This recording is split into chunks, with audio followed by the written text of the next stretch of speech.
What's up, guys? Welcome back to Team Rec. Today I have my deck profile that I took to my Sunday locals that I managed to go undefeated and get first place with. I went 4-0 playing Naturia Runick. My matchups were Mech Knights round 1, Runick Live Twin Sprite round 2, Trap Tricks round 3, and Labyrinth round 4. So a pretty back row heavy meta this past Sunday. It was locals, so it's kind of easier to know what you're going to be playing against because you kind of have an idea of what most people are on, especially in a smaller locals like we have. So I was able to kind of use my side deck and kind of my tech options for what I was expecting that day. But like I said, we did take Naturia Runick, so let's go ahead and get right into it. Pretty standard overall. We have our Naturia engine, which is going to be the 3 Camillas, 3 Mole Crickets, 1 Sunflower. Then I played 3 Blessing as well as 3 Sacred Tree. These cards are crazy. You just want to open like any version of these to start with, and then you could just get to the rest of them. These 2 cards specifically just have like so many uses and so many effects that come up very often. Very good, nice engine to have.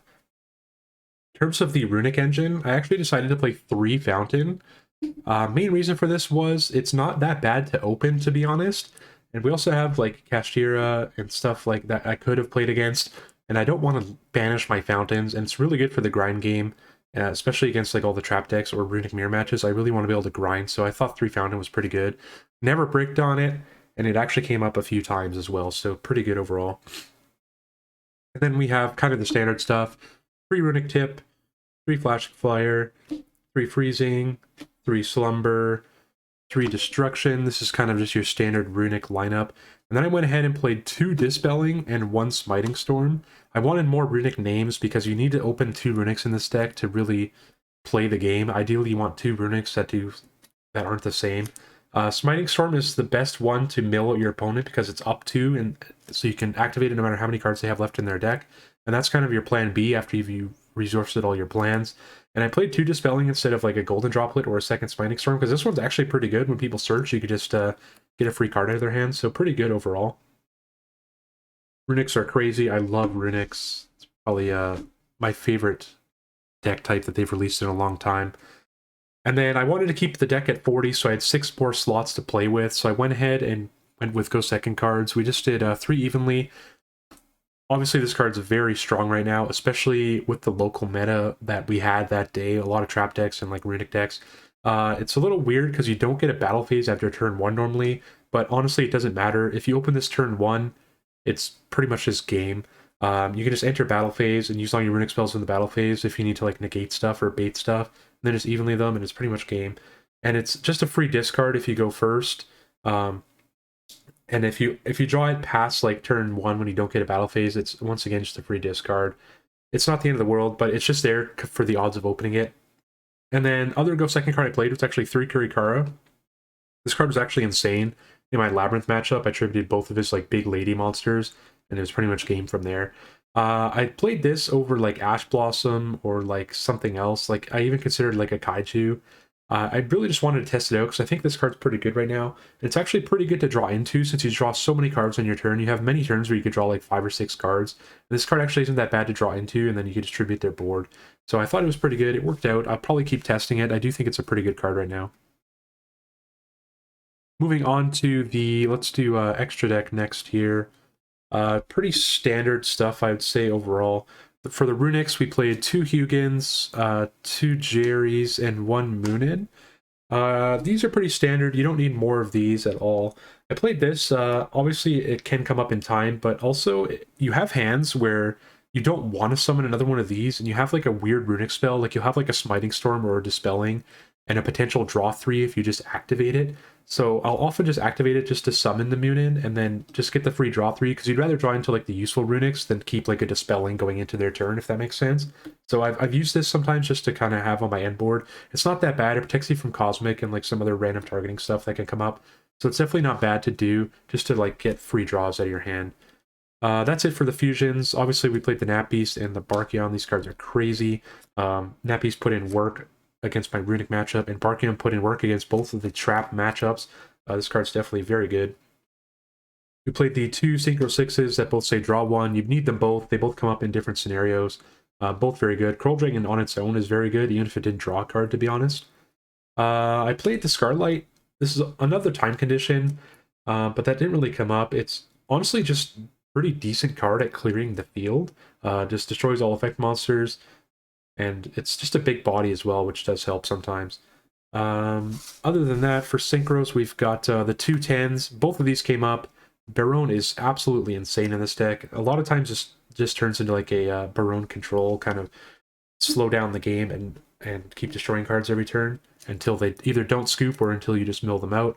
But yeah, this card is crazy, and this card came up a few times. This is very after you've exhausted Baron, this is like a great second option to go into as a synchro 10. This helps you control the game a lot. That's it for synchros. We did play one Link Monster. We just played a Donor. Just a good card at clearing your EMZ, as well as just outing like random stuff that you can't out otherwise, because you don't get a battle phase, so you do need a card like that. In terms of Exceed monsters, I played a Dugaris. This didn't come up this weekend, but it does help fix like kind of bricky hands where you can just go into this and draw two. And then I didn't have an Exciton Knight. I actually just don't own one, so I decided to play Baguska. Didn't come up, but it's there just in case. It was kind of like a free slot. I probably would have rather played Exciton Knight if I had one. In terms of the side deck, I didn't really main any hand traps, so I did side a few. I went with 3 Ash Blossom, just as this is like the most generic. I wasn't expecting to play against any branded at this past local, but it's just a good, decent card to have. It's also a card I side in going first, because I want to side out the 6 going second cards in the form of the Karkuras and the Evenlies. So I'll often side out my 3 Evenlies and my 3 Karkuras for 6 go first cards that are better to draw into on your opponent's turn, because these suck to draw into on your opponent's turn. So I went with 3 Ash, 2 Nib, and a Called By for those slots. Something that packed it at the Wisest that I actually really liked. Because these cards, other than Called By, of course, are just better to draw into on your opponent's turn when you're using Runic spells.